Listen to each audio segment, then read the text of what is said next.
Диана Събева, родена съм в град Русе. В момента съм директор на отдел процеси. Всички отдели, които сме в тази компания, са създадени с цел да подкрепят хората в процеса. Започнеш от куриера, колегата в склада и така нататък.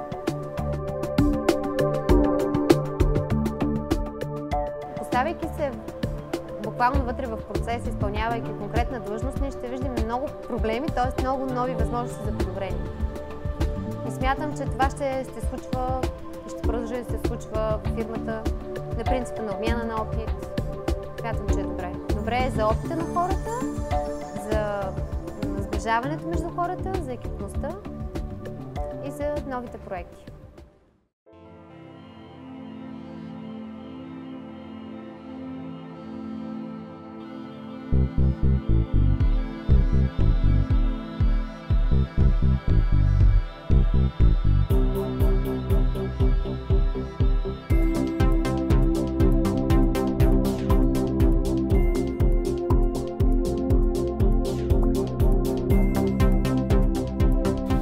Над 30, трябва да ги погледна, 30 няколко адреса, около 51 клиента е правил това нещо.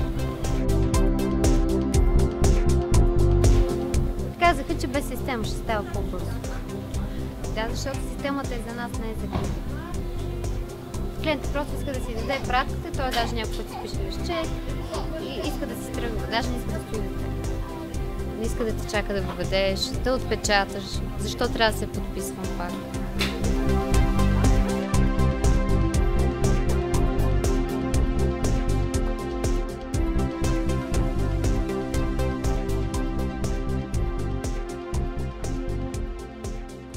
Денят днес беше много натоварен. Започна с закъснение на линиите. Всъщност не очаквах да е толкова трудно. Много от нещата, които сме ги измислили, като техники, технологии, приложения, които да са в помощ на куриера, за мен бяха още нещо, което трябва да мисля, още нещо, което трябва да правя. И тъй като познах процеса от преди, как се е случвало преди, новите техники и технологии, всъщност леко се притесних дали не сме прекалили.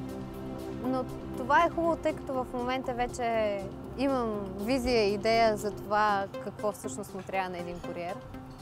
Очаквах да е, може би, не знам, аз гледах да нямам очаквания. Просто смятам, че имаме куриери герои. Смятам, че нашите хора наистина са така на едно много добро ниво. И че тази работа не е за всеки. Не просто професията куриер, но куриер в ЕКОН. Иска се наистина да си грамотен, технически, да мислиш за някои неща едновременно. Имаме още много работа. И трябва да улесним максимално работата на куриера. Още много.